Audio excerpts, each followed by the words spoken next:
Oh, ininya ya. Oke, oke, oke, Life oke. expectancy, Ya, ya, ya, rata-rata ya, ya. umur di Ya, abad 6. ya, ya. Oh, Nah, ya, ya, jadi ya, ya. kalau sekarang umur 30-an itu kita udah paruh baya. Di abad 6 paruh baya itu 15, Bang.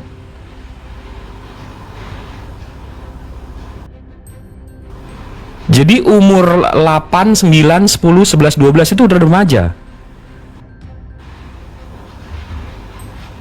Makanya, dan untuk pengetahuan juga ya, Aisyah ini sebelum dinikahkan sama Rasulullah itu udah punya calon suami, Bang. Itu satu. Kedua, Abang, ya saya rasa Abang tahu ya, Bunda Maria dihamili Tuhannya itu umur berapa?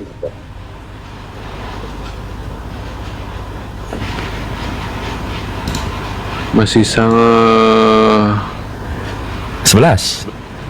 Ya, ya, masih sangat belia. Kalau Ya. untuk ukuran. Ya, 12 tahun minus 9 bulan, 11 tahunan. Nah, jadi kalau dilihat dari life expectancy, dari budaya, dan yang lucunya, Bang, musuhnya Rasulullah aja nggak ada ngungkit-ngungkit soal itu. Jadi memang ini normal sekali di zamannya. Jadi Abu Lahab yang tukang tipu aja nggak ngungkit-ngungkit soal ini. Berarti kalau yang ngungkit-ngungkit soal ini kan udah lebih parah dari Abu Lahab, ya kan? Jadi, nah itu kalau soal umur. Dan setelah kita tahu juga kalau Aisyah ini dia menyimpan lebih dari 4.000 hadis. Jadi setelah Rasulullah meninggal, Aisyah ini dia punya 4.000 hadis itu yang sahabat nggak tahu, Bang. Kenapa sahabat nggak tahu? Karena hadis-hadis ini yang terjadi di dalam rumah. Karena sahabat-sahabatnya kan nggak ada di dalam rumah. Jadi hadis-hadisnya ini cuma Rasulullah, cuma Aisyah yang tahu. Adab gimana di rumah, adab gimana sama istri. Dan Abang mesti tahu juga dari semua istri Rasulullah, cuma satu ini loh yang di bawah umurnya Rasulullah. Sisanya di atas loh.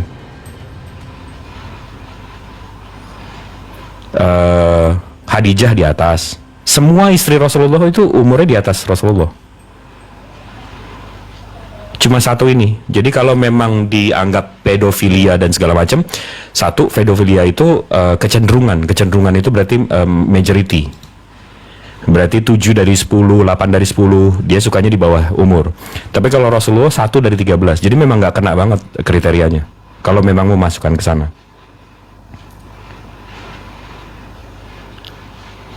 Ya, Bang.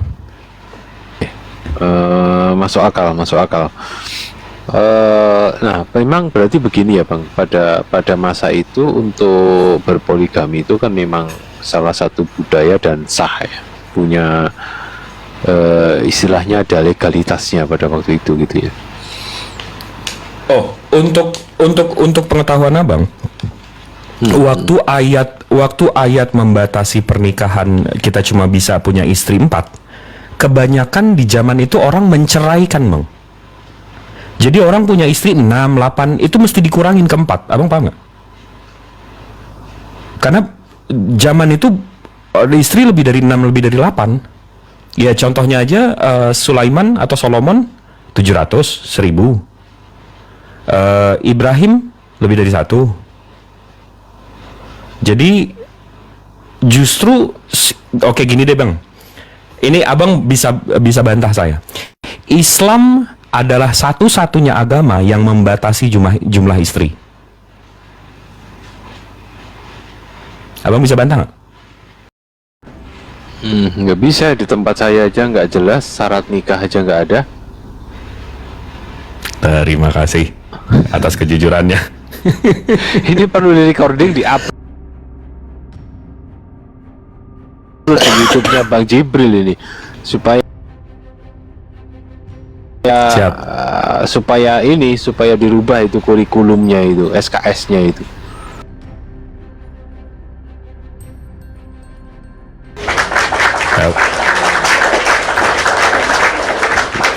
Oke, itu nanti kita bisa mengulang di waktu yang lain lagi ya, Bang. Tapi Kemudian kalau yang menarik itu saya bisa kejar lagi. Sebenarnya kita punya kasta yang namanya Romans, habis itu ada kasta budak, habis itu ada kasta selanjutnya.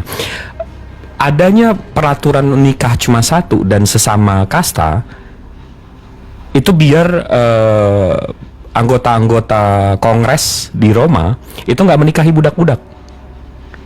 Nah, tapi kenapa kalian serap?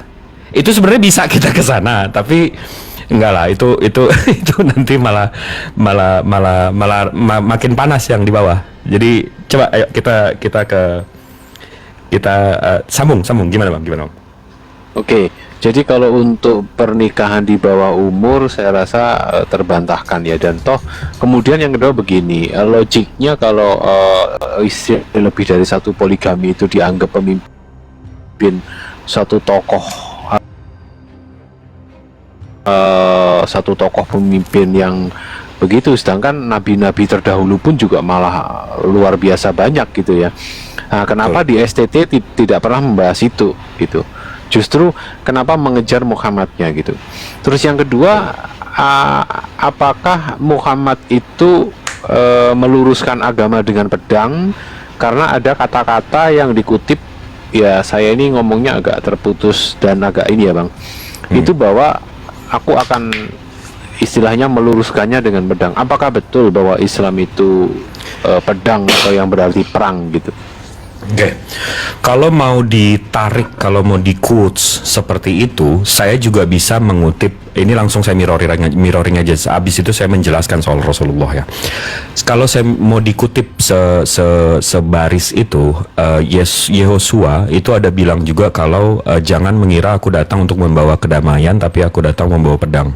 Tapi kalau saya kutip di situ kan nggak fair Bang, betul nggak? Nah, ya. Tapi kalau saya ambil ceritanya, kalau Abang ambil ceritanya, Rasulullah itu berdakwah 23 tahun, 22 tahun, 2 bulan, 22 hari. Abang tahu nggak kapan Rasulullah melawan? Dari 23 tahun itu, dari 22 tahun itu, kapan Rasulullah melawan? Ya nggak tahu. Di tahun ke-13, Bang. Dari 22 tahun dia melawan di tahun ke-13. Begitu dia, jadi Rasulullah ini begitu dapat kerasulannya, 13 tahun pertama dia mengajarkan tauhid, la ilaha illallah, la ilaha illallah, la ilaha illallah, sampai menerima yang namanya prosekusi dari Mekah, sampai beliau pindah ke Yathrib yang later date dinamakan Madinah. Sampai nih Bang, Nabi Muhammad ini kan lahir di Mekah, orang Mekah, sampai diusir keluar kota, udah dipersekusi, udah sampai diusir keluar kota. Di luar kota ini pun mau disiksa lagi Bang. Akhirnya turunlah, kamu boleh memerangi orang yang memerangi kamu. Udah kurang apa tuh Bang? Jadi contohnya Abang di Indonesia, Abang menciarkan agama Abang. Habis itu di sini dipersekusi Bang. Abang pindah ke Malaysia.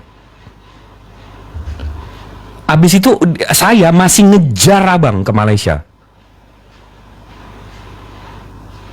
Terus Abang ngelawan, wajar nggak? Ini ada Ustadz saya nih. Assalamualaikum Ustadz Matu. Oke. Semuanya Bang Rasul. Izin saya sambil makan. Iya. Lanjut. Siap. Ya. Nah, jadi itu Bang.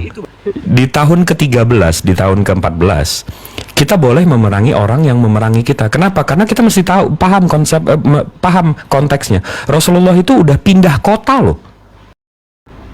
Dia udah hijrah loh. Tapi tetap dikejar. Tetap dipersekusi. Tetap mau disiksa. Akhirnya boleh. Nah, disitulah perangnya Bang. Disitulah terjadi perangnya. Perang pertamanya, perang keduanya. Perang pertamanya itu orang kafir-kafir Quraisy ini, yang penyembah makhluk ini, penyembah anak-anak Tuhan ini, dia nyerang ke Yathrib, Madinah. Akhirnya kan perangnya nggak di Madinah. Itu 13 tahun setelah jadi Rasul. Rasulullah melawan karena diperbolehkan. Gitu abangku. Jadi kalau begitu abang tahu konteksnya nih, dari 22 tahun, di tahun ke-13 ke-14 beliau baru diberikan baru dibolehkan untuk melawan. Menurut abang agama Islam ini agama yang didirikan atas pedang bukan? Bukan deh bang, bukan. Nah, kalau abang bisa jujur kan, enggak, karena kalau kita nggak dibolehin ngelawan bang, nanti Rasulullah disalib lagi bang sama orang Quraisy.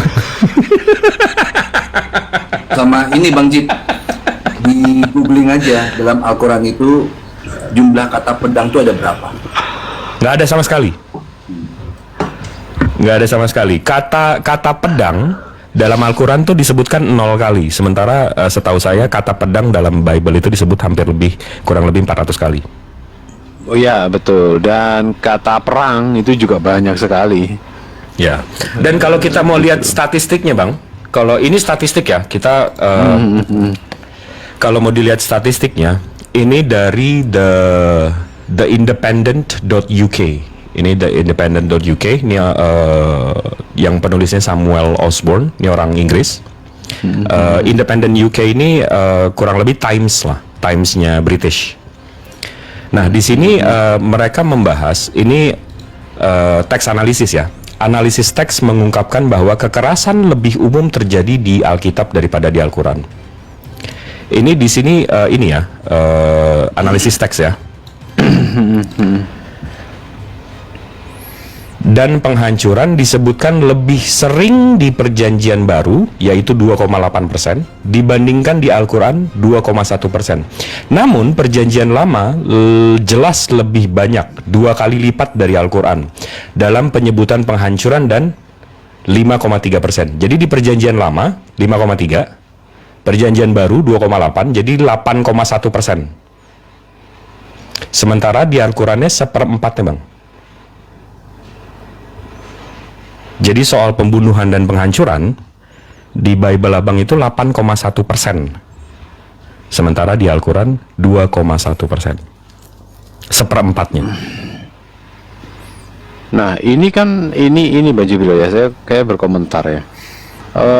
Di STT itu termasuk di mana ya saya sedikit pernah duduk di situ ya. Itu kan yang dibentuk dalam sebuah buku itu pun bukan buku yang apa ya, terbitan cetakan pustaka apa kan nggak begitu.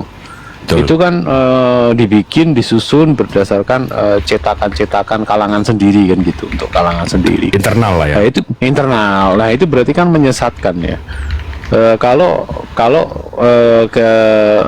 semoga teman-teman STT yang baru ini, Gen Z yang ingin menjadi seorang pastor atau pendeta ini mestinya melek digital juga gitu. Karena itu SKS-nya bukunya itu kan sudah turun temurun yang tidak pernah direvisi gitu. Oke, sekarang lanjut Bang. Bisa nggak di-share ke kita bang? Saya janji saya nggak akan siarkan, saya nggak akan ini kemana-mana.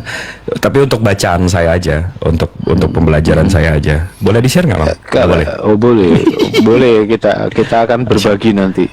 Masya Allah. Jadi Masya Allah. kalau di STT itu ada namanya Islamologi 1, Islamologi 2.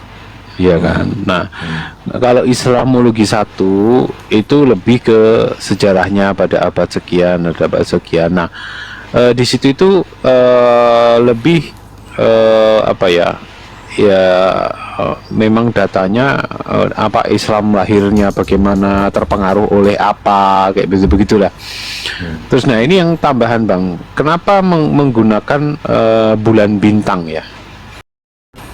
Bulan sabit dan bulan bintang itu menyembah dewa bulan dan dewa bintang yang menikah dan segala macam, itu ada di STT itu. Dan ini teman-teman yang Kristen atau yang pernah di STT ya mestinya mengiyakan dengan apa yang saya sampaikan ini. Ini untuk mencerdaskan bangsa loh ini.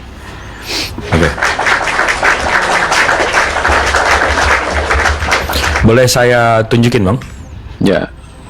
Nah, jadi kalau pedang Rasulullah jadi bulan bintang itu kan agak aneh ya Bang ya. Apalagi bendera. Nah, kalau bulan bintang itu Bang, itu sebenarnya bukan lambang Islam. Itu sebenarnya lambang keemasan, zaman keemasan Islam. Jadi kalau saya search aja Bang, bendera Rasulullah itu ini Bang. Ini bendera Rasulullah, nggak ada logonya Bang. Dan di sini cuma ada tulisan La ilaha illallah Muhammad Rasulullah. Ini benderanya. Nah, tapi kalau abang merujuk ke bulan bintang itu, kasih, maaf, kopi baru datang. Bulan bintang ini adalah zaman keemasan Turki atau Ottoman Empire. Jadi setelah Rashidun, setelah Khalifahan, ada namanya khalifahnya. Nah, itu bulan bintang Bang. Dan abang mesti catat juga banyak masjid nggak ada Bang bulan bintang. Masjid atau musola tanpa bulan bintang tetap masjid. Tapi apakah gereja tanpa salib tetap gereja?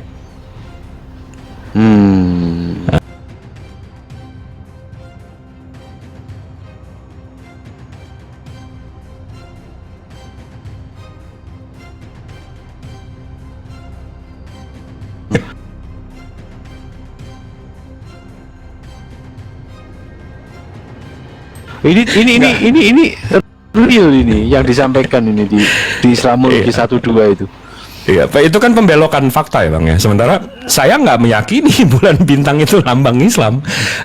Di masjid, di masjid sama musola nggak ada lambang bulan bintang. Itu cuma lambang ya mengingatkan kita sama Ottoman Empire waktu itu, karena Ottoman Empire lah Islam menyebar ke seluruh dunia. Udah itu tok. Itunya dilepas pun nggak ada masalah. Tetap masjid, tetap tapi kalau abang kan malah apa namanya? Ankh. Abang tahu Ankh? Apa itu? Ankh itu lambang Firaun. Firaun ini namanya Ankh.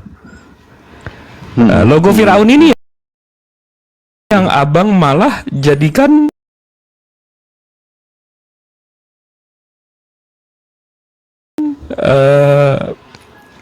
tempat, kan kita mestinya musuhin Firaun Bang, kenapa abang serap?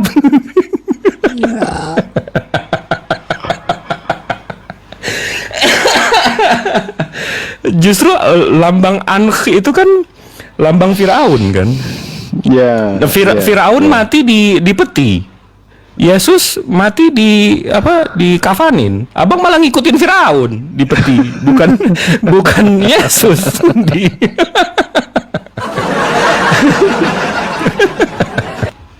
Ya tapi itu makanya kalau bulan bintang itu bukan lambang Islam Bang.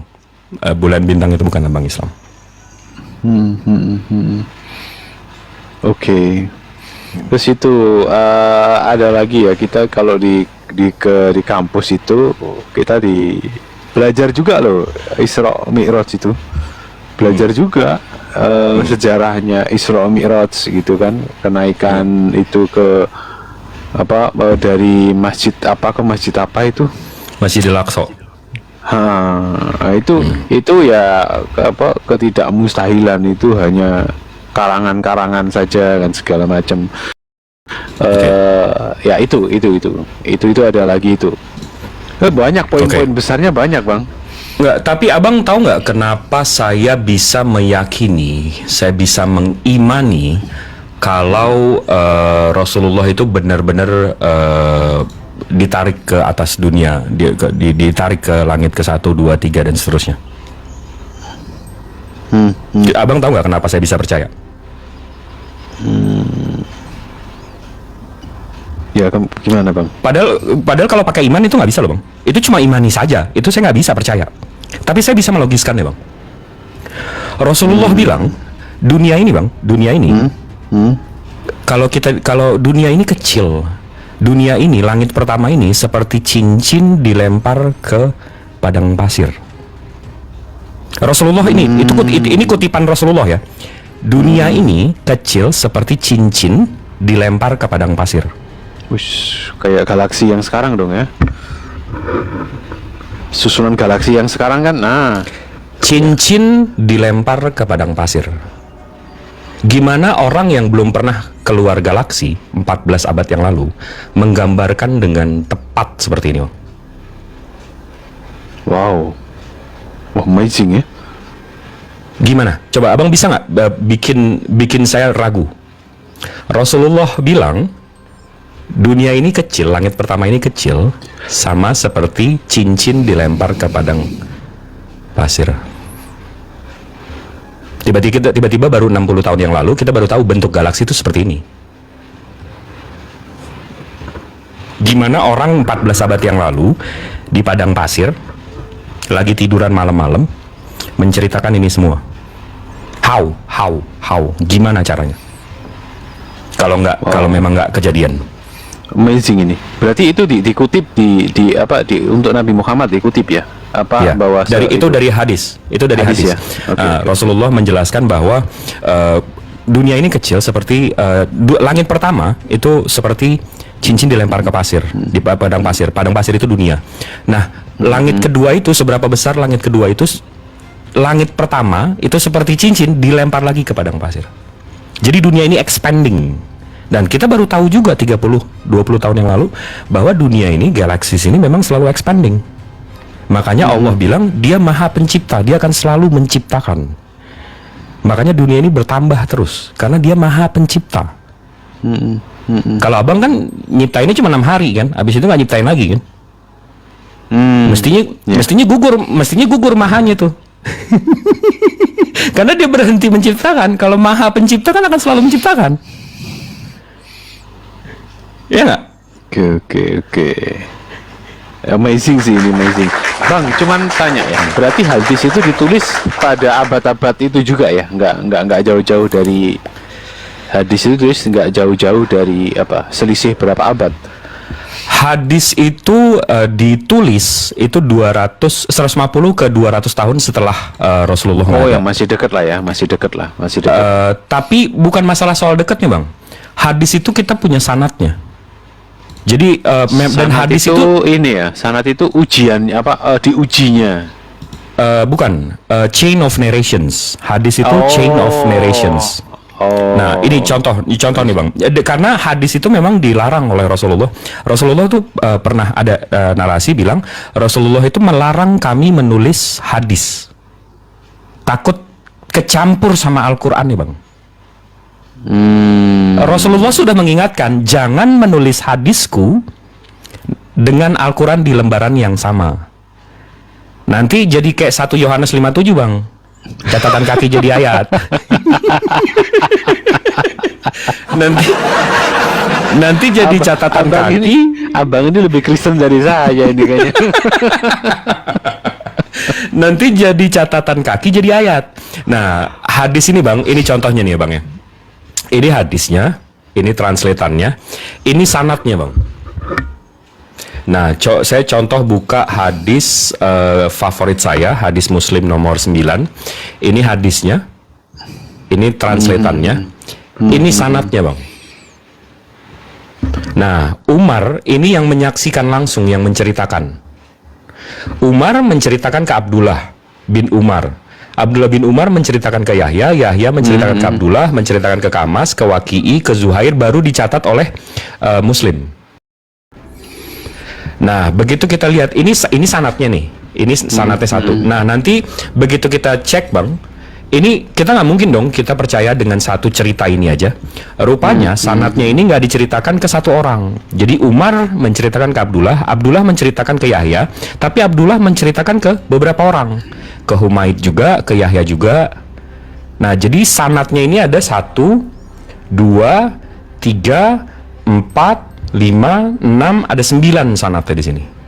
9 orang yang menceritakan hal yang sama persis. Jadi ini bisa dinilai keren ya. sahih. Ini beda sekali dengan cara kanonisasi punya kita ya, punya kami ya. Nah, kalau yang punya Kami abang, aja ya, yang kitab tunjukin suci satu. aja, nggak kayak gini. Nah, tunjukin satu ininya aja bang. Abang kitab sucinya, tunjukin satu sanat aja, bisa nggak? Oh nggak bisa, nggak gitu caranya, nggak bisa. Nah, hadis kita bang, dikonfirm oleh 9 sanat. Itu baru satu hadis. Sementara kitab suci abang bisa nggak tunjukin satu aja sanatnya kalau Yesus ngomong kayak gitu?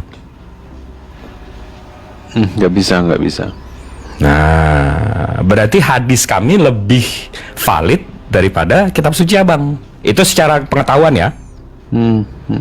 Itu secara ini ya. Kita keputus di tempat kami keputus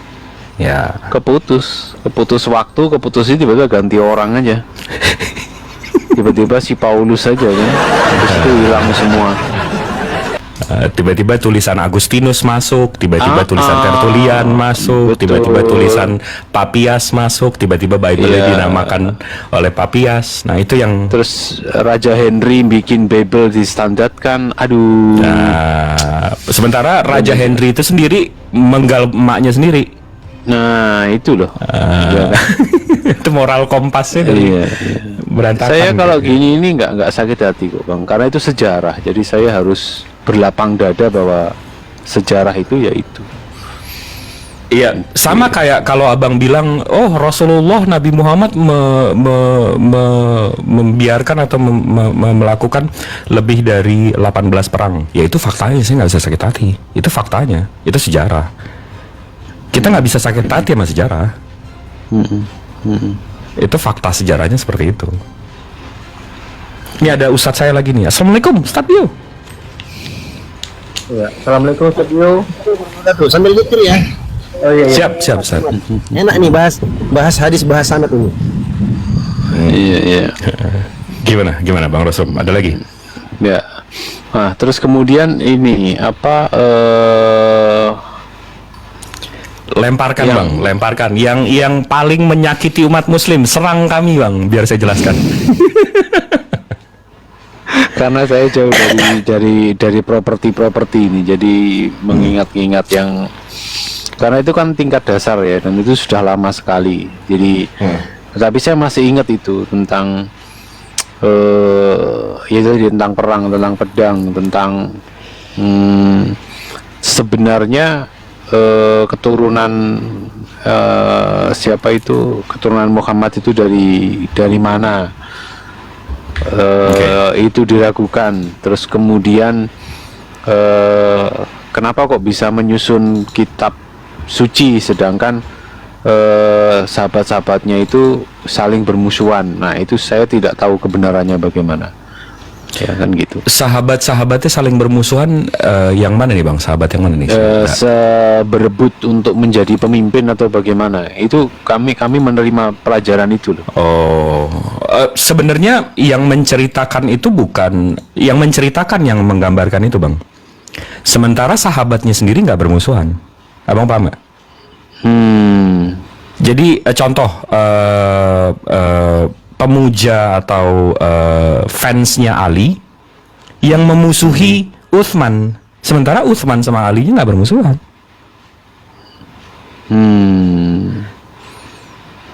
Itu satu. Kedua, kalau dari lineage ya, kalau dari segi keturunan ya, ini saya buka aja dari segi internal dan eksternal. Ini saya buka. Bentar ya, ini datanya agak. Bentar ya. Ini saya memang penasaran sudah cukup lama bang. Saya benar-benar juga terusik ya setelah saya membaca kitab sucinya abang yang ternyata di situ membahas tentang keimanan saya gitu. Jadi teringat yang dulu-dulu gitu. Bentar ya. Bahas aja bang, nggak apa-apa. Nggak apa-apa, buka semua. Iya. Sambil nunggu Bang Jibril, misalnya para sahabat itu bermusuhan. Misal saya Bang Rostrum sama Bang Rostrum itu musuh sekali, benci sekali gitu kan ya. Mungkin nggak saya menamakan anak saya itu Rostrum. Nah, anaknya Ali itu ada yang namanya Umar. Kalau dibilang misal sahabat Ali itu dia itu nggak suka atau dia itu musuhan dengan Umar. Jadi kalau memang dia bermusuhan nggak mungkin, mustahil. Makanya kan ini kan dinarasikan oleh wah, Ali itu nggak suka sama Umar, berebut siapa yang akan jadi pemimpin bla bla bla gitu. Andai kata memang ini dia itu bermusuhan, mustahil seorang yang mempunyai musuh itu akan menamakan anaknya itu musuhnya, kan nggak mungkin. Itu nanti bisa dicek itu. Nanti silakan aja Bang Jib dulu. Ini memang STT ini berarti kurang kerjaan ini dulu. Dia dapat propaganda dari mana nih Bang Jibril dan Ustadz ini? Saya jadi ikut ini ya, merasa terusik gitu. Kalau tidak sesuai. Ya, Bang Moto di antara nama anaknya Ali bin Abi Thalib itu namanya Abu Bakar bin Ali. Itu dari istrinya bernama Laila bintu Mas'ud. Itu benar itu? Iya kan? Nggak mungkin kalau dia itu saling bermusuhan, saling memuji salah satu di antara salah satu sahabatnya, itu nggak mungkin. Mereka tuh saling memuji-muji. Maksudnya setiap sahabat itu mempunyai keistimewaan. Jadi mereka pun para sahabat itu sering menyebutkan keistimewaan. Misalnya kayak, oh Ali itu babun ilmu, Ali itu pintunya ilmu. Terus Umar juga sering dipuji oleh Ali, semua Abu Bakar, yang lain-lain itu saling memuji, nggak ada masalah. Gitu Pak Rostrum. Dan Pak Rostrum nanti izin DM saya kalau Pak Rostrum nggak keberatan. Nanti berikan alamat, saya kasih buku. Nanti saya hadiahkan ke Pak Rostrum. Buku yang ditulis oleh Muslim juga, nanti bisa dipelajari. Wow. Terima kasih Ustaz. Bang Moto. Ini siap. Bahkan Ali bin Abi Thalib, teman-teman, Ali bin Abi Thalib itu bukan cuma Umar, ada nama anaknya namanya Utsman bin Ali. Itu ada nama Utsman bin Ali. Itu dari istrinya Ummul Banin. Tadi kan Umar bin Ali. Jadi ada Utsman, ada Umar. Nah, ada nggak nama anaknya Ali bin Abi Thalib namanya Abu Bakar As-Siddiq? Ada, namanya Abdullah. Ini dari Ummul Banin juga. Ini saudara dengan Utsman dengan Ja'far. Namanya siapa? Namanya Abdullah bin Ali. Nah, Abu Bakar As-Siddiq itu nama aslinya adalah Abdullah ibnu Abi Quhafah, nama aslinya. Jadi semua anak-anaknya Ali bin Abi Thalib itu anak-anaknya adalah anak-anak para khulafa sebelumnya. Abu Bakar As-Siddiq, Utsman bin Affan, Umar bin Khattab, dan Utsman bin Affan. Setelah lanjut Bang Moto. Saya sambung sedikit ya. Kalau ditanya soal nasab Rasulullah, kita langsung ada bukunya Sirah Nabawiyah. Di sini abang bisa dilihat. Nama asli Abdul Muthalib ialah Syihab, dan ini nama orang tua Rasulullah ini Syaibah bin Hashim, nama panggilannya Abdul Muthalib. Jadi Abdul Muthalib itu nama panggilan ya. Nama aslinya itu Syaibah bin Hashim. Abdul Muthalib itu julukan. Iya, julukan. Ya. Habis itu nama asli Hashim ialah Amr bin Abdul, dan ini terus sampai ke Ismail bin Ibrahim. Ya. Tapi ini saya udah jadiin catatan di sini. Ini dari internal ya Bang ya. Nanti kita ke eksternal. Dari Nabi Muhammad itu sampai ke Ismail alaihissalam ke Ibrahim. Ya, dan ini ada nabi-nabi lainnya. Yang merah ini dari Bani Israel, yang biru itu bukan Bani Israel. Jadi kalau ada yang bilang, oh nabi-nabi itu cuma dari Bani Israel, enggak. Ini yang biru-biru ini bukan Bani Israel. Bani Israel itu kan dari Yakub ke bawah. Ya. Jadi ada nabi-nabi yang bukan Bani Israel. Ini dari internal. Nah, kalau kita mau lihat dari eksternalnya, ini abang bisa lihat di sini a dictionary of the Bible. Ini dictionary-nya. Ini dictionary abang nih. Jadi kalau abang mau bantah agak susah nih.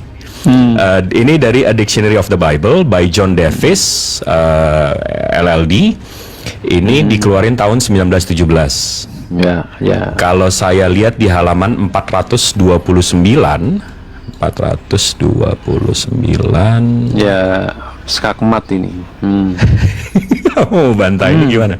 Nah, di halaman 429 di sini ada arti kata kedar. Kedar Bani itu Kedar. Itu sering Bani disebut di Kedar. STT. Ya, ya. Ini dari keturunan Ibrahim Ismail. Karena Bani Kedar ini seperti kita tahu, saya ada datanya detail juga kalau abang mau tahu. Dari Nabi Ismail ini ada beberapa anaknya dan jadi bangsa-bangsa. Nabajot, nama anak pertamanya, ini menjadi Nabatean. Habis itu Kedar. Habis itu Abdel. Dan seterusnya. Nah, Bani Kedar ini di yang tadi ya, apa namanya, Dictionary of the Bible. Yeah. Bani Kedar, to the Hebrews, the name was also suggestive of the Black Tents, apa namanya, ten hitam, a tribe descendant from Ismail. Jadi Bani Kedar ini adalah keturunan Ismail. Ya, habis itu di sini ditulis bang, the people of Kedar were Phileni Kedrai, and from their tribe Muhammad ultimately arose. Jadi Bani Kedar ini ujungnya yang akan keluar Muhammad. Nah, jadi ini dari internal nasabnya. Ini dari eksternal. Ini nasabnya. Jadi kalau mau dibantah juga. Nah, kalau itu kan dari apa, Kristen ya. Nah, ada juga dari Yahudian juga ada. Abang pernah dengar Yoktan nggak dalam Perjanjian Lama? Anak-anaknya nanti dari Nuh gitu. Yoktan. Ada Dari Ever, Nuh. iya, Pelek, Yoktan. Pernah denger nggak? Coba abang buka nanti di Kejadian 10 nomor 25. Jadi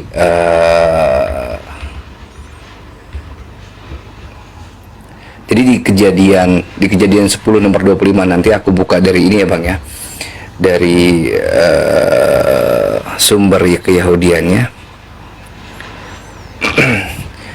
Nah ini nanti di Kejadian 10 nomor 25, ini kan. Nah ini tentang Aram nanti. Nah di sini nanti ada Hazarmawet, itu nanti di Arabik itu menjadi Hadramaut. Nah Hazarmawet kalau dalam Ibraninya. Nah kita lihat nanti nomor 25-nya. Ini tentang Yoktan. Two sons were born to Eber. The name of the first was Peleg, for in his day the earth was divided. And the name of his brother was Yoktan. Nah, Yoktan ini apa? Nah, ini nanti bisa dijelaskan nanti oleh para rabi, namanya Emla Mikra. Jadi Yoktan ini, tapi dalam bahasa Ibrani nanti saya akan terjemahkan. Yoktan Be'eretz Araf. Be'eretz itu tanah, di tanah Arab. Hayya Sem Yoktan. Hayya Sem Yoktan di sini tulisannya, sebentar. Hayya Sem Yoktan. Nah, hiduplah seorang yang bernama Yoktan. Zot Levenim, di mana Levenim itu bukan di muka tapi di masa yang akan datang.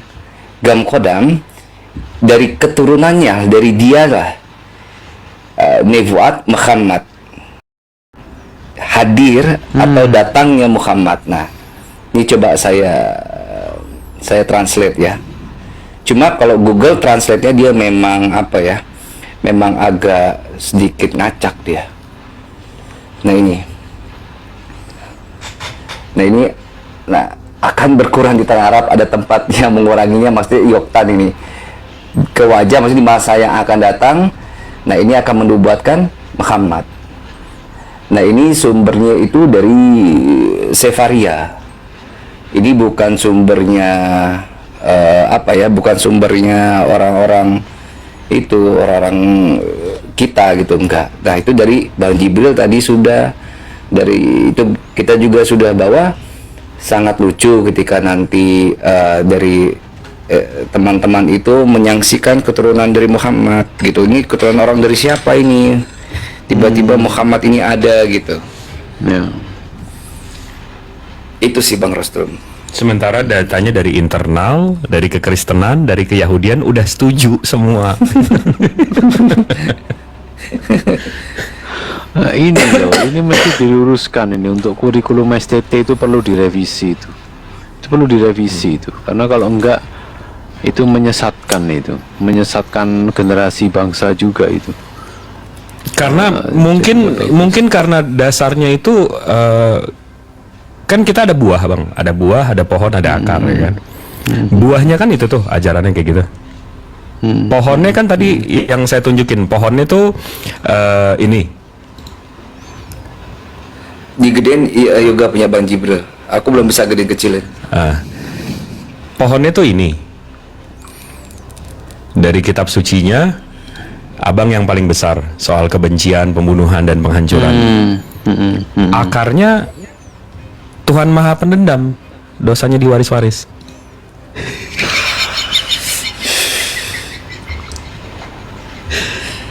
Kita bisa setuju gak di sini? Iya. Aduh, Paulus ini bikin kacau. Lalu jujur. Gimana bang? Ada lagi yang mau di? Ya, kayak ini kenabian dan kerasulan, karena di Kristen kami di STT itu tidak tahu bedanya nabi sama rasul kan.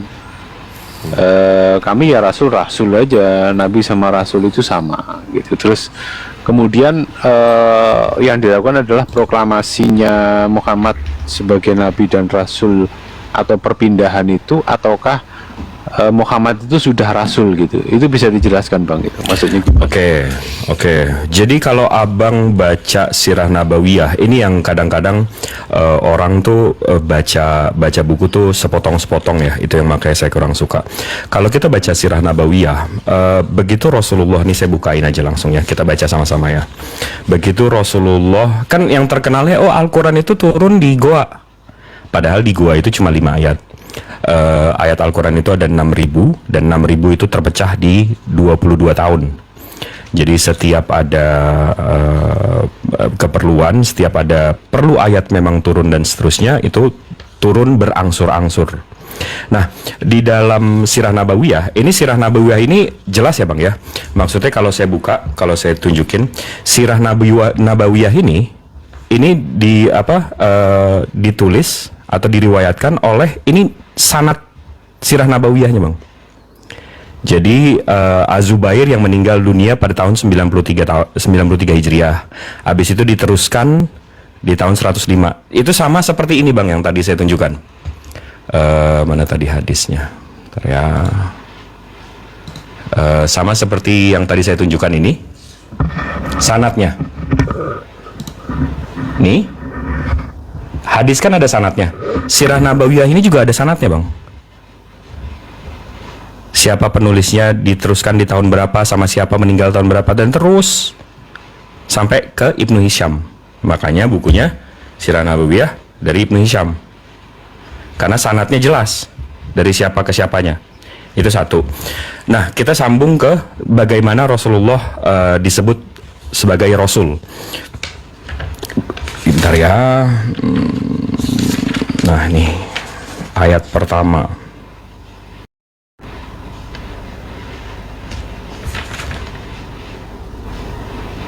Enggak lah teman-teman, ini ada yang typing, saya belajar nanti diplesetkan ke, enggak lah, saya enggak. Enggak apa-apa. Saya malah minta klarifikasi kok. Enggak apa-apa Bang. Maksudnya kalau pengetahuan saya masih kurang kuat, berarti saya goyang begitu Abang pertanyakan. Tapi kalau yang saya jelaskan, kalau saya udah mantap kan Abang mau pertanyakan dari sisi manapun saya bisa jelaskan. Bentar ya.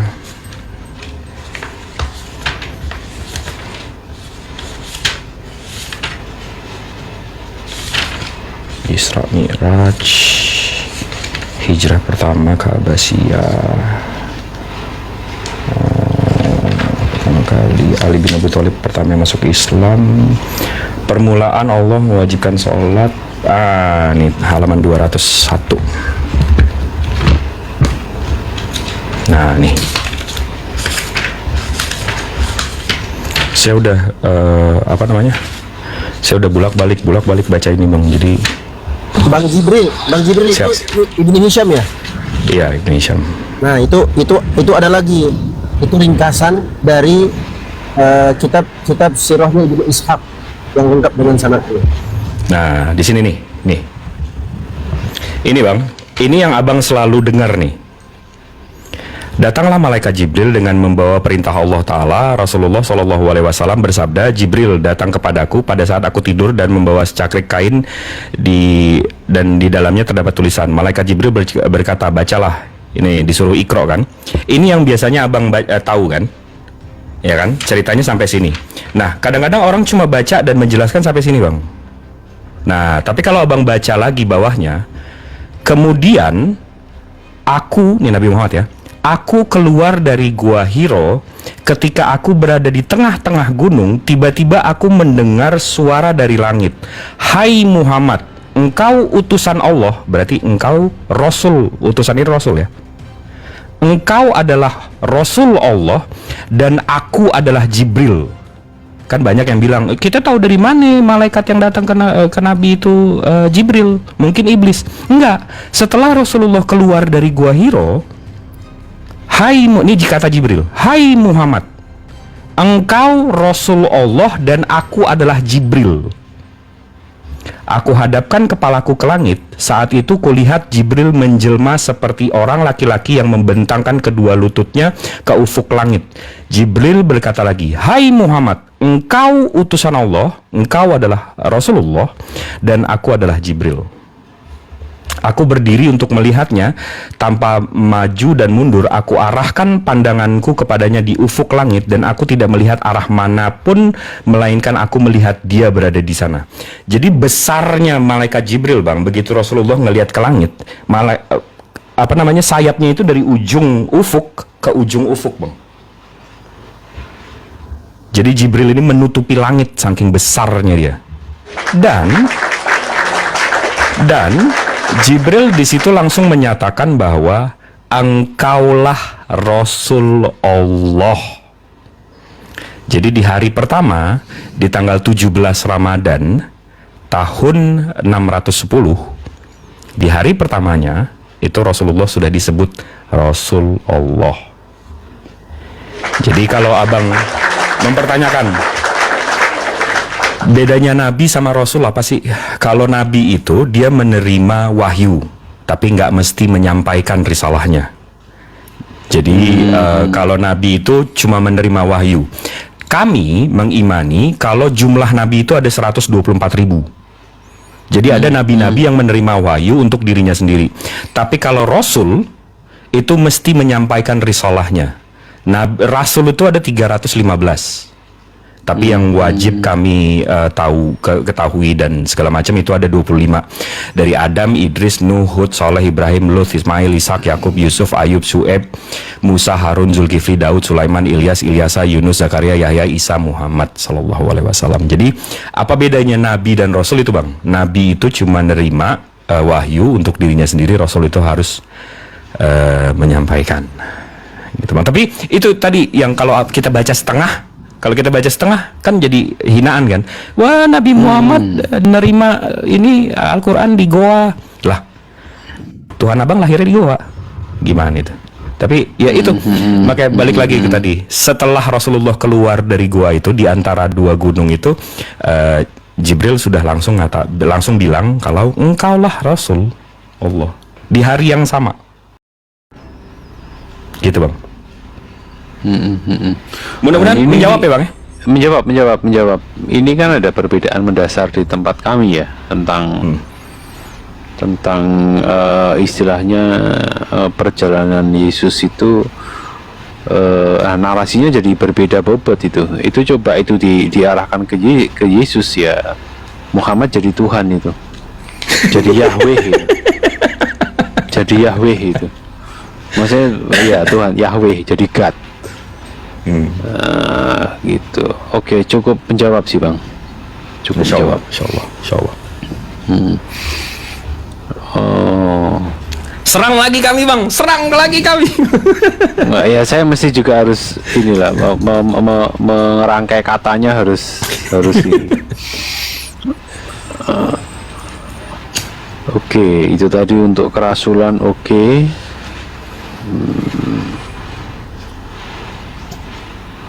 Oke, nah tentang pernikahan dengan janda itu Bang. Pernikahan dengan janda betul. Hadijah, beliau Ya. berumur 40, Rasulullah berumur Ya. 25. Ya. Betul. Nah, itu di materi kami itu bahwa yang membuat siapa itu Nabi Muhammad ini menjadi pintar dan terpelajar itu karena Khadijah gitu loh. Jadi misalkan Oke. tidak ketemu Khadijah itu belum tentu dia bisa mewariskan kitab suci yang begitu baik kayak begitu. Oke. Jadi kalau memang serangannya, kalau nggak sama Hadijah, Rasulullah nggak mungkin punya ilmu dan seterusnya ya. Oke. Di sini saya ada literatur sedikit tentang ini penggambarannya ya. Penggambarannya bahwa nih. Nah nih, kitab-kitab sejarah Nabi mencatat bahwa yang meminang Hadijah adalah paman Muhammad yang bernama Hamzah bin Abdul Muthalib. Lalu yang menikahkan Muhammad dengan Hadijah adalah paman Hadijah yang bernama Amru bin Asad. Sedangkan yang memberikan khutbah nikah adalah Abu Thalib, paman Muhammad. Maharnya pun bukan Alkitab. Jadi kan selalu ada fitnahan namanya? Iya. Maharnya bukan Alkitab, tapi 20 ekor unta. Oh. Ini ada Sirah Nabawiyah Ibnu Hisham juz 1 halaman 201. Nah, jadi Berarti waktu bukan Rasulullah kitab Injil ya? bukan. Nah, jadi waktu Rasulullah menikahi Hadijah itu emas kawinnya Bang, maharnya itu 20 unta. Kalau zaman dulu inflasinya sekitar satu unta itu 18 juta. 18 juta, 20 juta lah. 20 juta kali 2 berarti maharnya itu kurang lebih hampir 400 juta, Bang.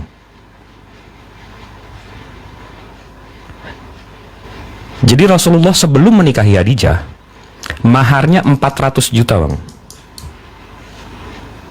Perkiraannya. Jadi Rasulullah secara finance, secara ilmu, secara businessman, itu Bang, siapa Bang di zaman ini yang ngasih emas ini ini 400 juta 1400 tahun yang lalu ya. Kalau inflasinya sekarang mungkin di sekitar 14 miliar. Jadi siapa Bang? Kira-kira yang zaman sekarang mas kawin maharnya 14 miliar Bang. Kira-kira si laki-laki yang mendompleng perempuan atau gimana itu Bang? Coba dari logiknya aja, dari logikanya aja. Ya.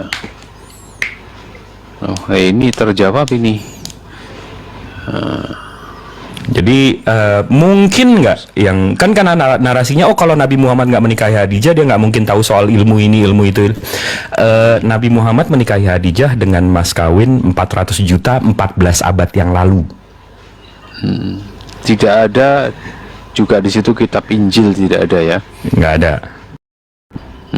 Okay. Karena Nabi Muhammad dan keturunannya ini agamanya Hanif, agama yang lurus. Nabi Muhammad seumur hidupnya nggak pernah membungkukkan diri terhadap berhala apapun. Nah, harga unta sekarang 150 juta per ekor. Nah, 150 juta berarti kali 20 berarti. Jadi itu abangku. Mudah-mudahan menjawab ya. Tapi kalau ada ustadz-ustadzku di sini yang mau melengkapi. Wah, ini ngeri sekali nih STT ini bikin kurikulum betul cuman Islamologi 1 2 SKS, Islamologi 2 2 SKS, 4 SKS loh. Nah. Tapi isinya nggak ada semua ini. Ya sebenarnya kan kita kalau kita belajar dari mana-mana kan kita lihat sumber primernya Bang ya. Sumbernya dari mana sih? Kalau jawaban saya kan dari tadi kan ada sumber primernya kan. Jadi abang mau ngejar jawaban saya silakan. Saya bisa tunjukin semuanya. Meskipun saya nggak kuliah di STT.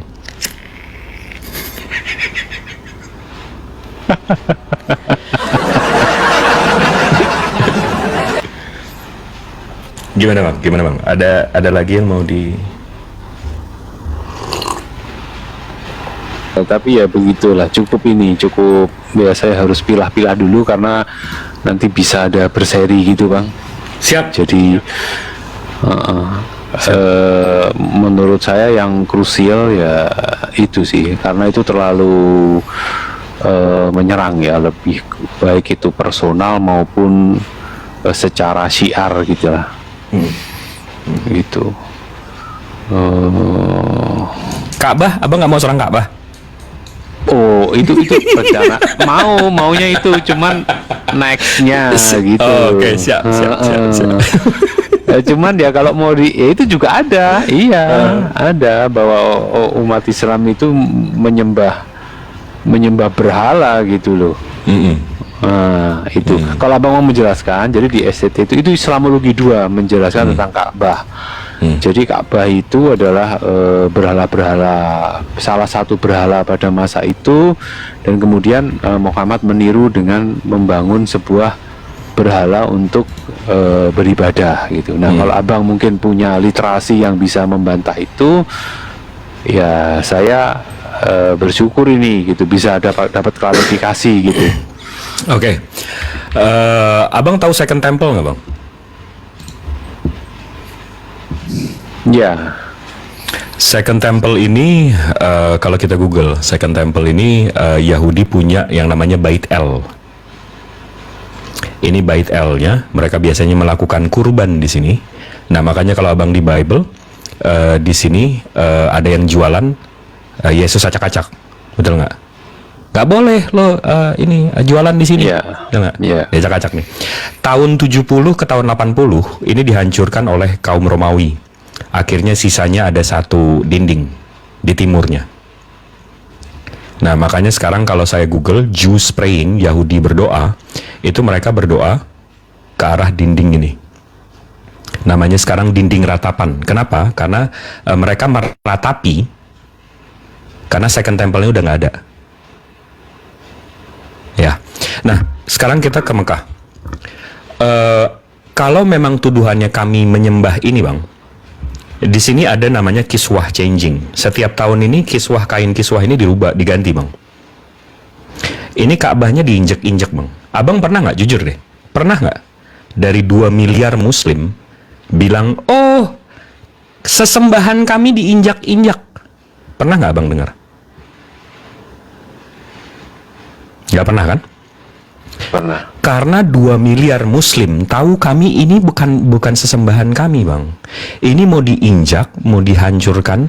Ka'bah ini hancur 4 kali sepanjang sejarah. Kami nggak ada masalah. Karena tanahnya yang disucikan, bukan bangunannya. Jadi 2 miliar muslim tahu kalau ini bukan sesembahan kami. Nah, sama seperti ini. Mereka meratapi. Begitu Bait El mereka hancur. Saya yakin kalau Ka'bah ini hancur, umat muslim juga pasti sedih. Tapi ini bukan Tuhan kami. Ini hanya sebagai arah kiblat. Nah, sekarang yang saya tanya, Bang, kalau dibalikin ya, ini pertanyaan untuk membangun logika. Sekarang kalau saya tanya, Bang, berhala Yesus yang Abang gantung-gantung itu, kalau diinjek-injek seperti ini, kira-kira ada yang marah nggak, Bang? Ya ada. Paling Jadi ya, siapa yang nyembah batu, Bang?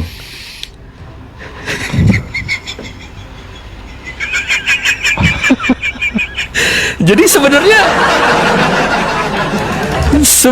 siapa yang menyembah batu, Bang? Karena jelas Ka'bah kami diinjak-injak nggak ada yang marah. Satu pun dari 2 miliar nggak ada yang marah. Tapi kira-kira berhala yang abang bilang bukan berhala, tiba-tiba dia injak atau jatuh, itu ada yang marah nggak kalau di? Jadi siapa yang nyembah siapa nih? Coba deh. Oke. Kena lagi ya. Oke. Nah, Bang, terkait dengan isi di dalam Ka'bah itu kan batu, dan termasuk salah satunya adalah Hajar Aswad. Sebenarnya kenapa itu dibantah itu bukan berhala yang disembah? Coba Bang Jibril bisa jelaskan. Oke, kalau abang pernah ke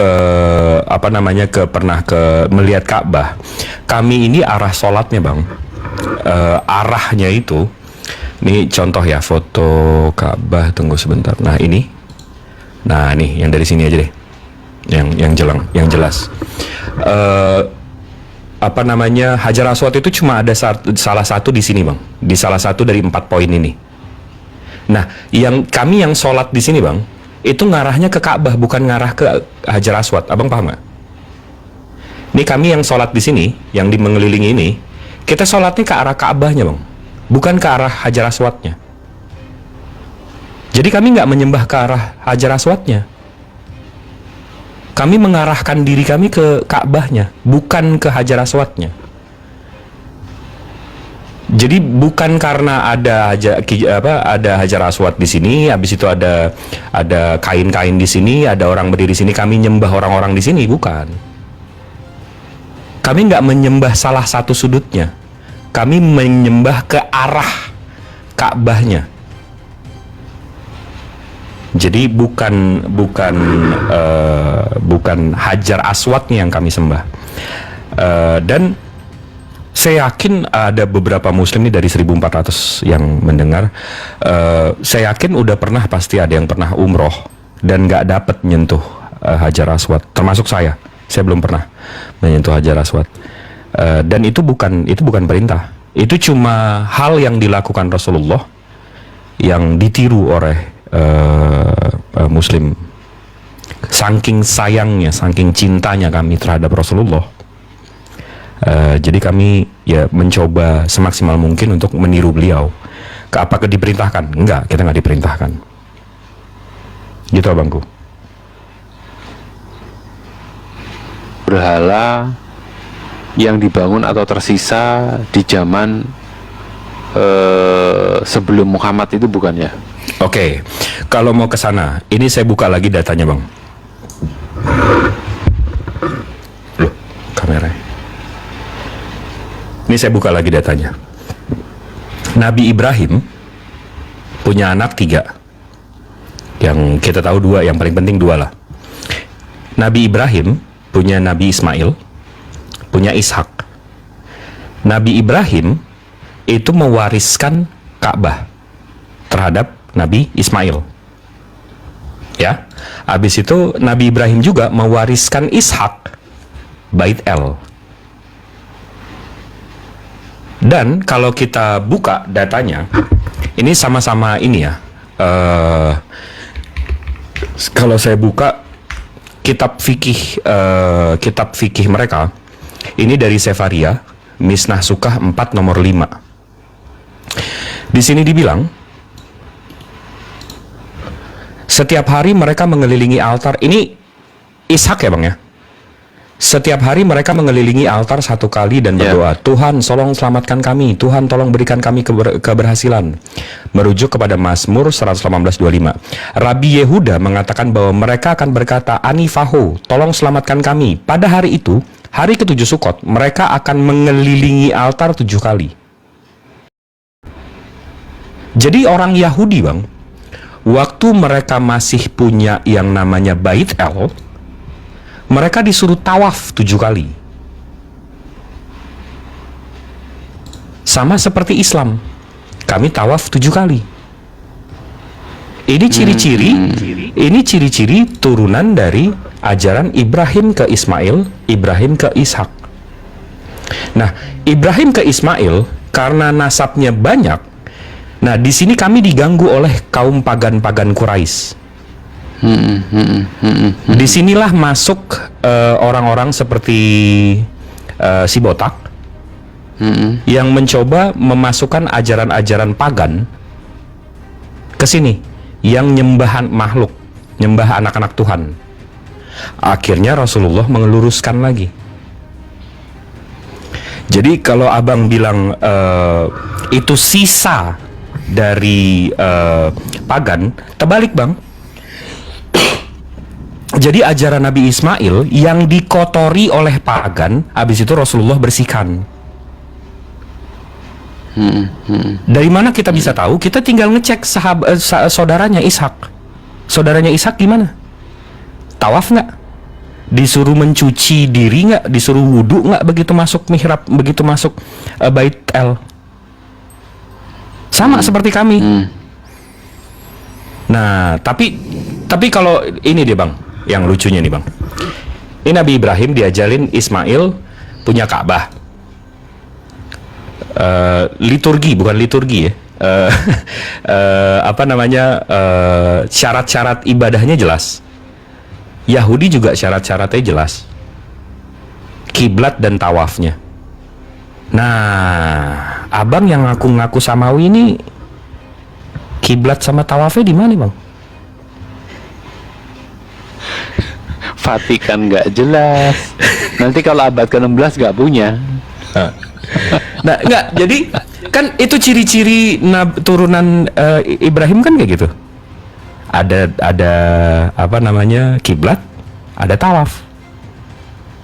Nah, abang kok ngarahnya ke proyektor bang? Ini agak pusing saya nih. Kalau abang bilang saya nyembah Ka'bah, berarti abang nyembah proyektor.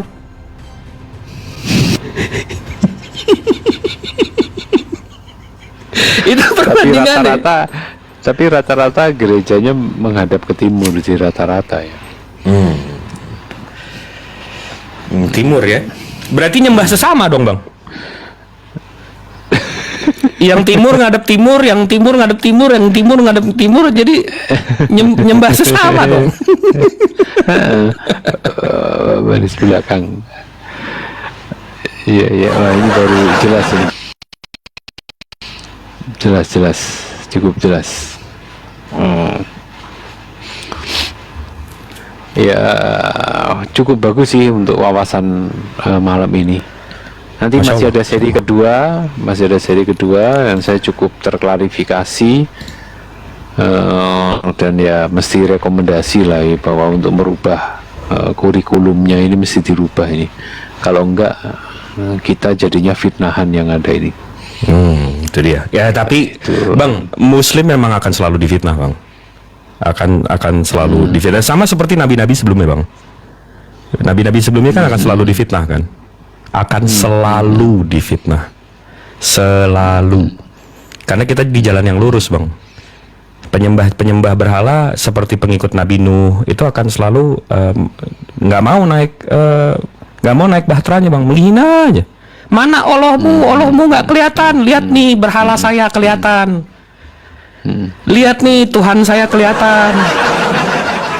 Bisa dipegang, Tuhan saya bisa diraba. Nah, kan selalu nih penyembah pagan ini kan selalu kayak gitu. Bang, penyusunan Al-Qur'annya abang ini yang saya beli dan saya pelajari ini, ya kan, ini abad berapa bang? Selesai maksudnya selesai disusun gitu. Kalau dari kodifikasi. Selesai saya tunjukin aja langsung datanya ya. Kalau ke kodifikasi Al-Qur'an, bentar ya. Di sini juga ada sih, cuman saya ingin menyampaikan setelah nanti abang jawab gitu. Mudah-mudahan datanya di situ yang akurat ya. Kalau saya buka data saya sebentar, transmisi.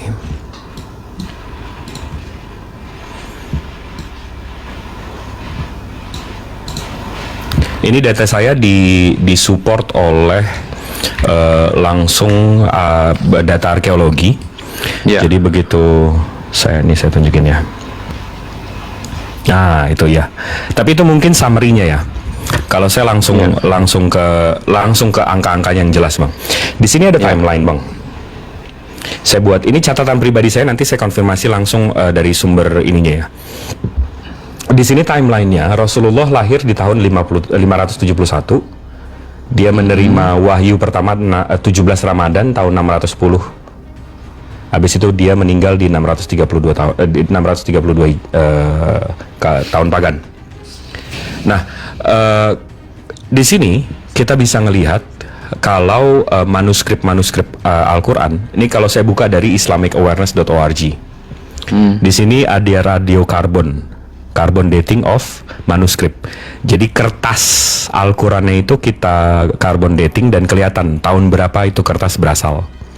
Nah, contoh di sini DAM 0127 nomor 1. Carbon dating itu dilihat jadi range tahunnya, Bang. Jadi antara 610 ke 632, nanti yang paling akurat itu yang tengahnya. Ya, Manuskrip Al-Quran yang Sana AI yang 2701 ini kita bisa lihat, ini tulisannya, ini lebih dari setengah Al-Quran. Ini mid first century of Hijrah, abad pertengahan awal Hijrah. Berarti, dan di sini udah jelas halaman berapa, surat berapa sampai ayat berapa dan seterusnya. Ini lebih dari setengah Al-Quran. Nah, ini kalau kita lihat radiocarbon datingnya, ini 95% probability of belongings to the period between 578 ke 669. 578 669 kalau kita pakai gaya tadi, di sini 578 ke 669, berarti setengahnya ini yang akurat. Berarti ini bisa dianggap ditulis 95% di tahun 623. Jadi Al-Qurannya sendiri itu sudah dikodifikasi, sudah lengkap, lebih dari setengah, itu di tahun 623. Nah, jadi ada beberapa catatan-catatan sahabat itu dicatat waktu Rasulullahnya masih menerima wahyu. Begitu Rasulullah meninggal, Abu Bakar, Umar bin Khattab, Utsman itu mengumpulkan, bukan memilah ya, bukan memilah kayak abang ya. Kalau abang kan dipilah, oh yang ini saya nggak terima, buang. Yang ini saya terima, ini buang, itu. Tambahin. Ini disatukan, dijadikan satu kitab. Nah, satu kitab ini, saya kalau abang mau buka juga kita bisa buka.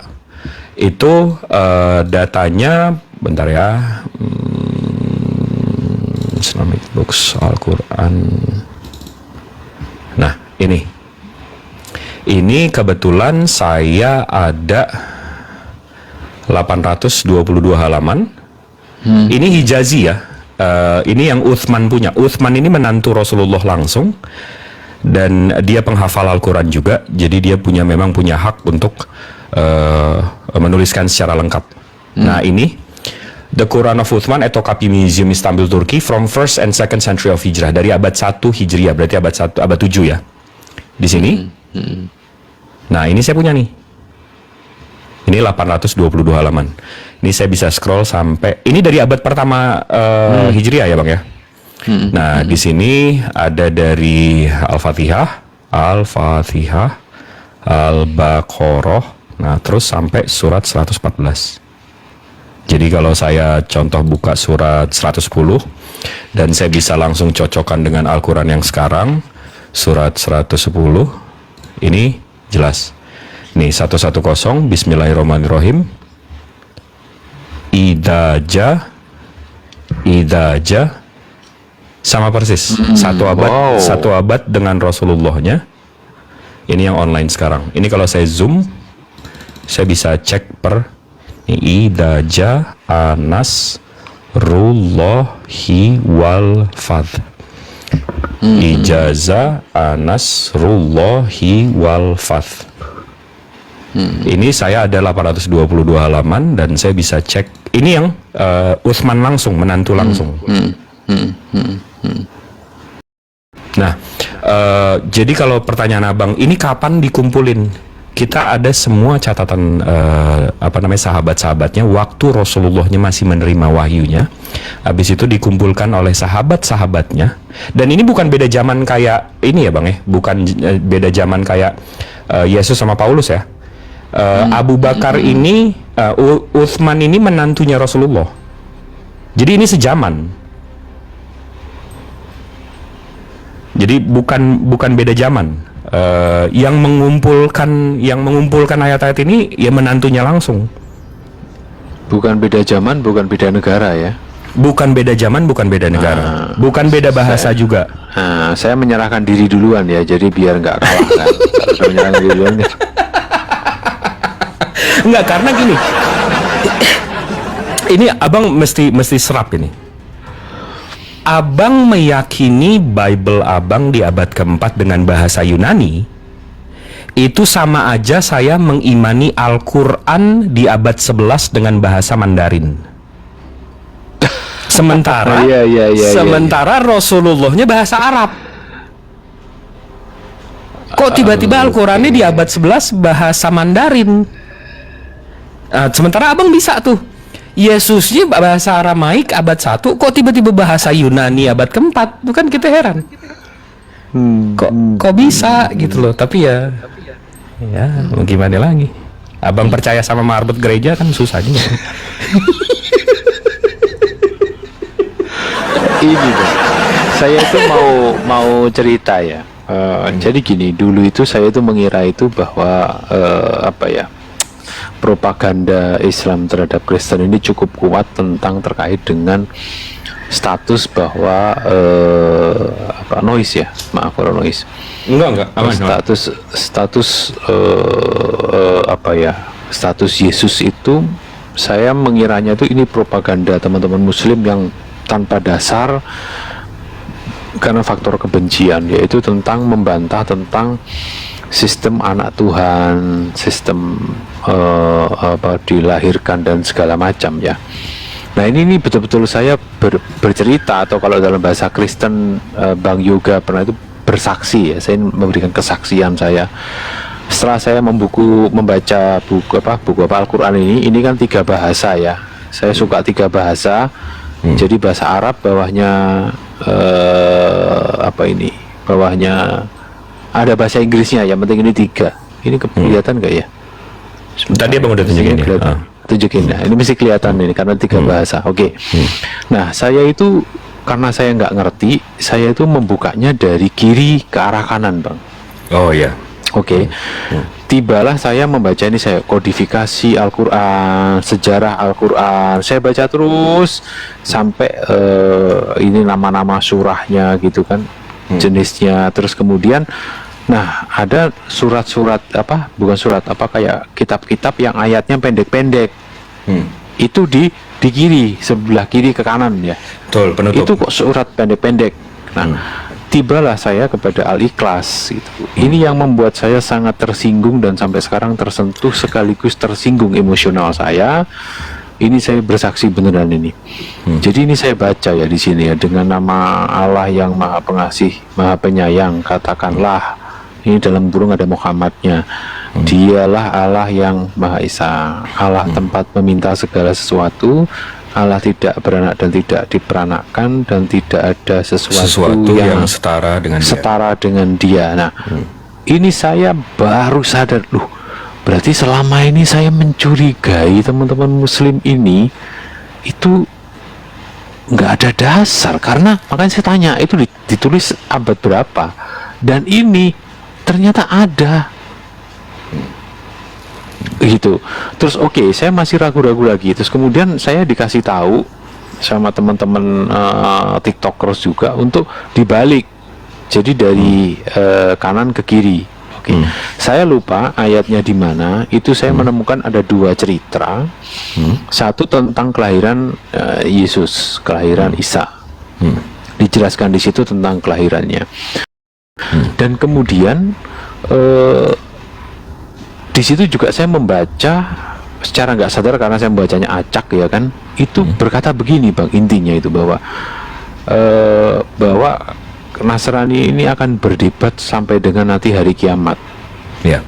Nah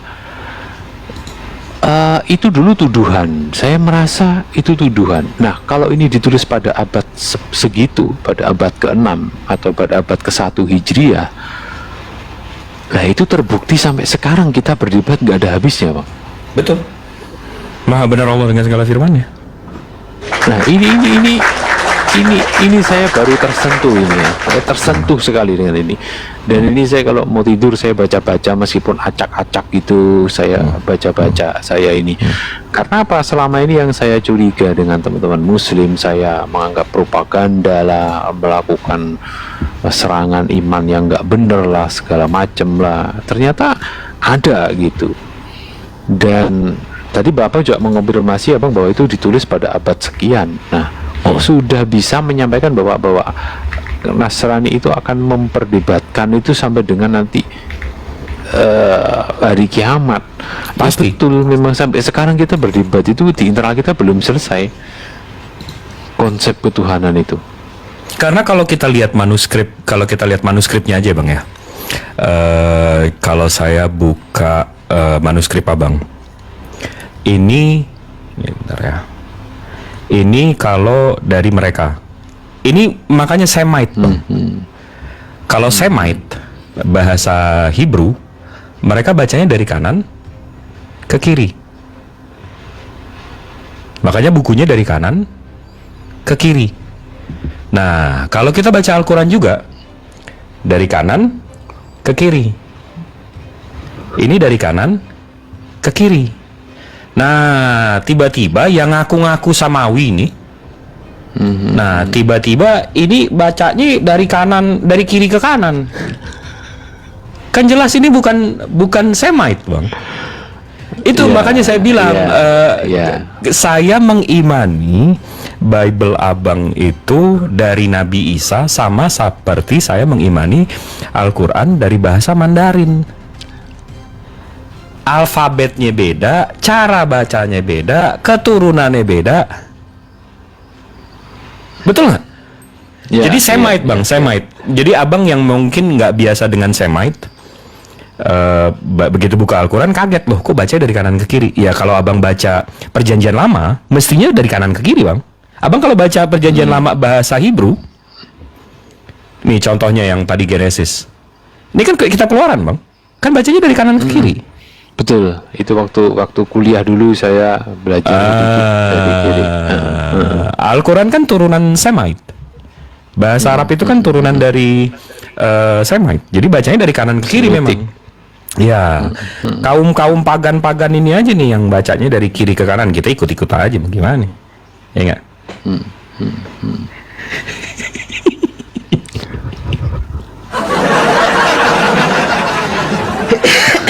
Cuman ini edukatif sih, keren. Saya merasa ada klarifikasi Bang Jibril. Ini sesi 1 saya anggap cukup karena ada lagi yang nanti lebih berat, Insyaallah. lebih provokatif ya. Kalau ini nanti kurang provokatif. Makanya tadi saya bilang, tadi saya pancing, serang saya Bang, serang kami, biar kami jelaskan. Ini belum guru saya lagi nih, guru saya nih Bang Moto, Ustadz Bio, belum kalau beliau yang ngomong, waduh.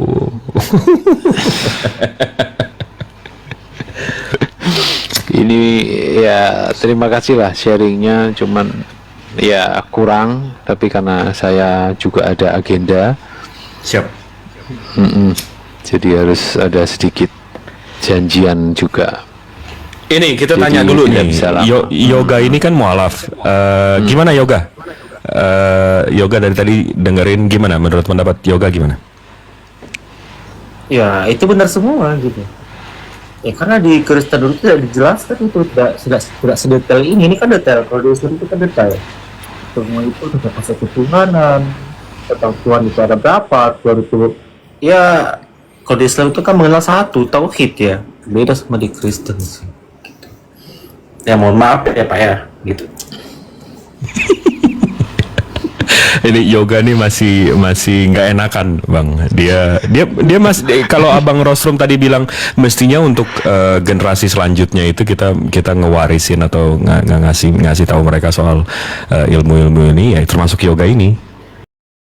Karena dia yang akan meneruskan pengetahuan yang kita punya sekarang kan. Karena kalau di Muslim kita wajib belajar, wajib beratan. Karena ayat pertamanya aja disuruh ikro, Bang. Iya, iya, Ayat iya. kami itu disuruh ikro, baca. Dan yang ini yang ironisnya, Bang. Ini yang kadang-kadang abang nggak tangkep mungkin. Rasulullah pernah bilang umatnya itu buta huruf, Bang. Ya Allah, umatku ini orang-orang yang buta huruf. Abang tahu nggak itu maksudnya siapa? Maksudnya bukan Muslim, Bang. Maksudnya itu abang. Abang buta huruf nggak terhadap Yunani? Iya, kita kalau nggak belajar buta huruf. Abang buta huruf nggak terhadap Hebrew? Itu kitab abang sendiri loh. Kami tidak Jadi- mengenal itu. Jadi ikro, Bang, ikro. Jadi abang umatnya Nabi Muhammad yang belum percaya aja. Jadi ikro, Bang, baca. Iya, Kadang-kadang iya, iya. kami dihina. Oh, umatnya Nabi Muhammad umat buta huruf. Maksudnya lo, Bambang.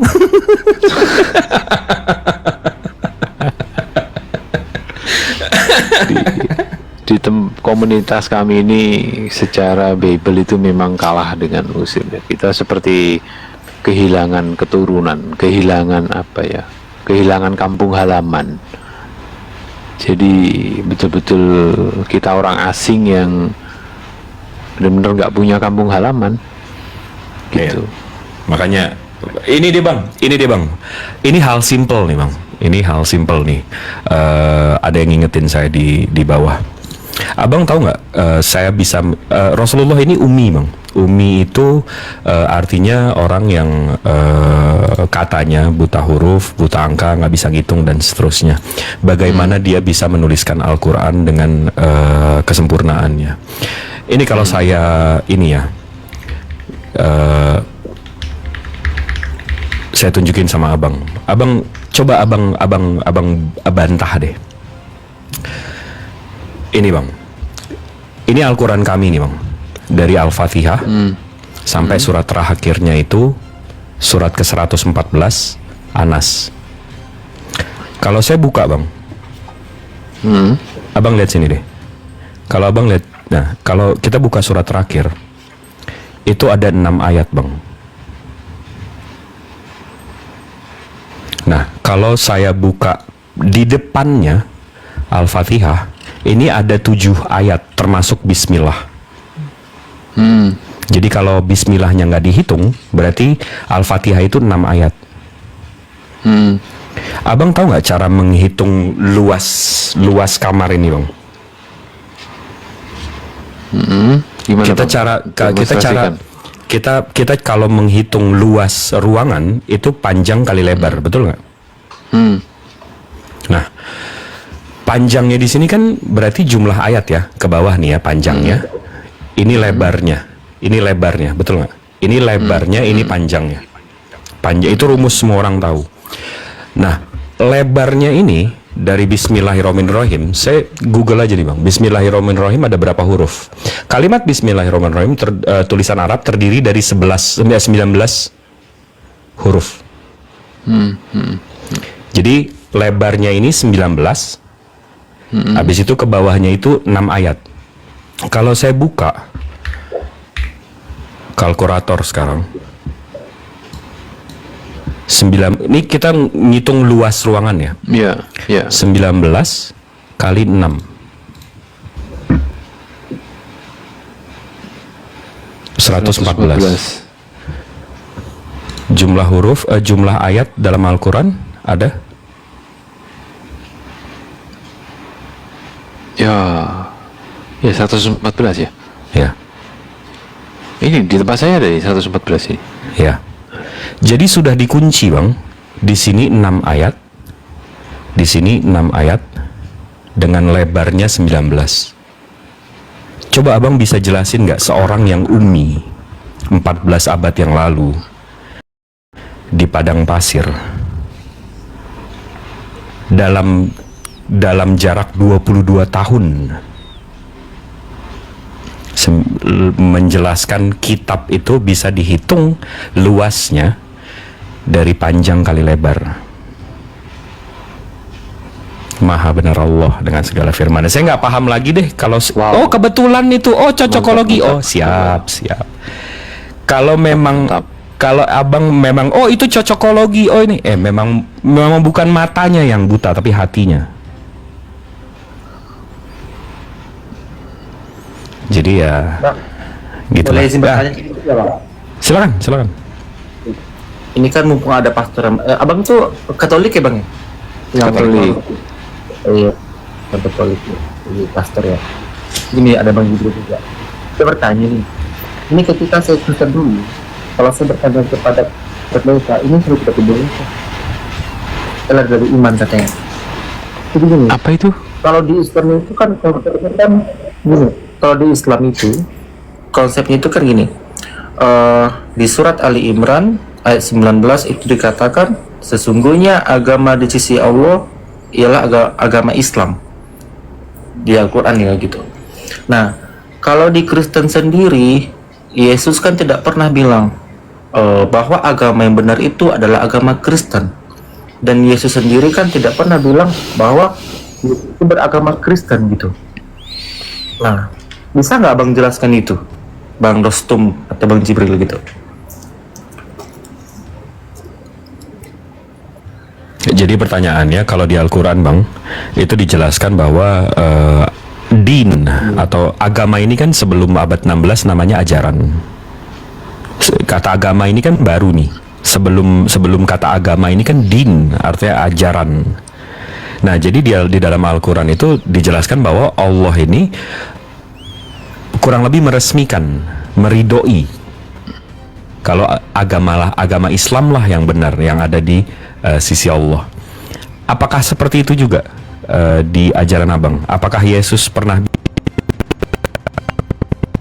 juga kalau kekristenan lah yang aku ridoi, apa yang aku izinkan? Tidak ada.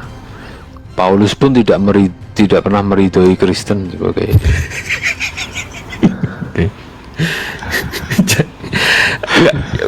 Gini. Sebenarnya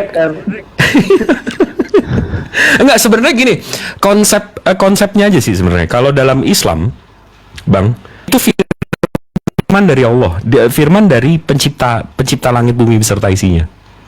Allah ini tahu Al-Quran ini akan menjadi kitab. Seperti di Al-Baqarah ayat 2 disebutkan bahwa kitab Al-Quran tidak ada keraguan padanya, petunjuk bagi mereka yang bertakwa. Itu Allah sendiri udah tahu ini akan menjadi kitab dan ini akan menjadi manual book untuk ciptaannya. Nah, ada nggak nanti ada perjanjian barunya? Nggak tahu dong. Nah gimana itu? Tuhannya sendiri nggak tahu ada nanti kitab sucinya. Saya bingung nih. Itu bang, coba jelasin bang. Nggak ada Yesus akan membuat New Testament itu, nggak ada. Nggak, kalau Al-Quran kan jelas nih, Allah nurunin kitab suci, ini akan jadi manual book untuk kalian. Nah kalau abang Tuhannya sendiri nggak tahu itu bakalan jadi kitab suci, terus gimana cara iman ini bang? Nah, itu dia bang.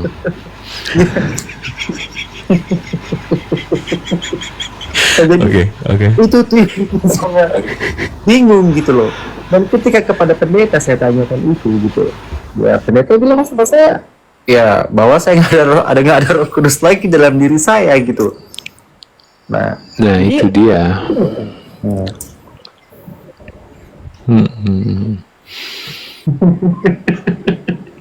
iya.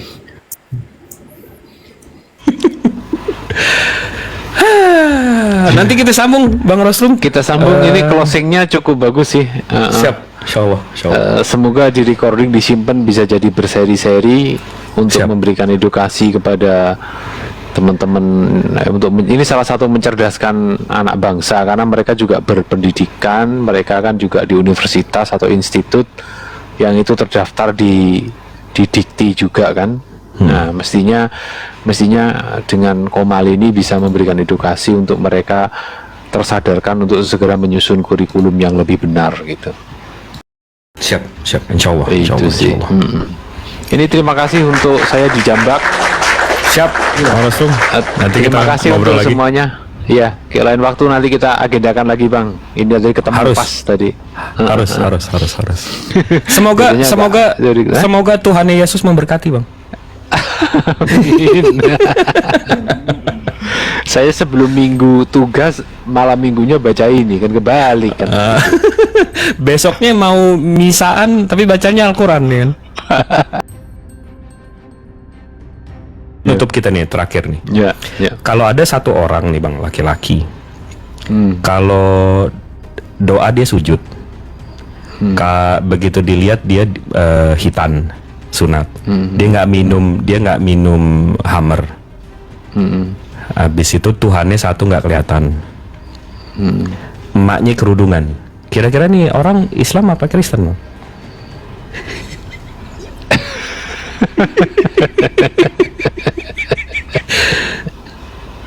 Iya. Jadi nggak apa-apa abang misaan besoknya tapi malam minggunya baca Al-Quran, ya nggak apa-apa, abang niru Yesus, ya nggak?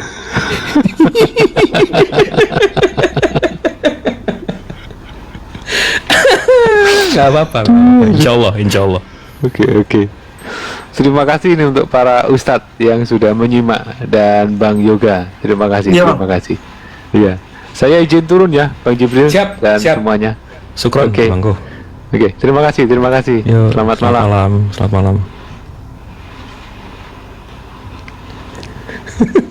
Gimana, Yoga? Nih Bang Moto sama Ustadz Dio dari tadi diam aja. Aku nyimak Bang. Siap. Nyimak Bang. Kenapa niru? Kami dapat Gimana, Yoga? Ya, ini pastor yang jujur gitu. Ya saya suka dia jujur gitu karena tidak sama seperti maaf kata pendeta yang lain gitu. Masih banyak pendeta itu yang berkata imani saja. Jadi yang kita imani itu apa gitu, tanpa narasi, tanpa pengetahuan. Bagaimana kita bisa tahu? Bahkan untuk menanya Tuhan saja ini itu tidak diperbolehkan gitu. Kau sudah tidak ada lagi Roh Kudus dalam dirimu, katanya gitu. Tidak boleh itu. Jadi ini termasuk jujur dia gitu. Dia berkata apa adanya ini. Dan nggak ngeyel sih alhamdulillahnya. Saya sukanya diskusi sama Bang Rostum itu nggak ngeyel.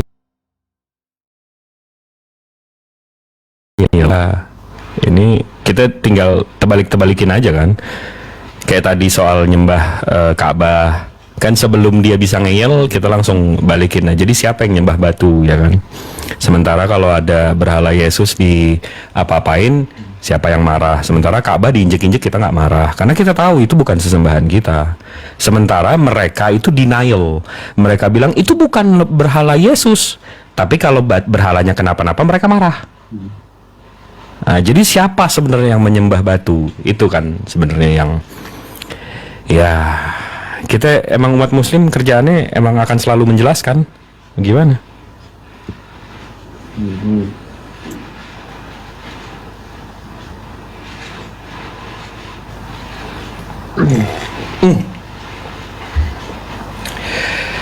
Yoga, masih mau ini? Gue mesti sambung kerjaan. Mesti ya maklum lah namanya. Oh. Iya. Oke, buat kawan-kawan kami izin dulu ya izin untuk menutup call kami. Lain kali kami akan akan deklarasi lagi kepada kawan-kawan. Ya buat Bang Krios Moto, Bang Trio Pratama, kita izin buka dulu. Semoga kita selalu dapat kedamaian dan selalu mendapatkan sifat dari Allah Subhanahu Wa Taala dan disertai selalu. Amin. Kita tutup dulu. Bang. Ini Ustadku doa penutupnya, silakan Ustad. Langsung aja doa kafaratul majlis. Subhanakallahumma wa bihamdika asyhadu an la ilaha illa anta astaghfiruka wa atubu ilaik. Terima kasih banyak Bang Jibril, semoga Bang Kirus Moto. Maha benar Allah dengan segala firman-Nya. Assalamualaikum warahmatullahi wabarakatuh.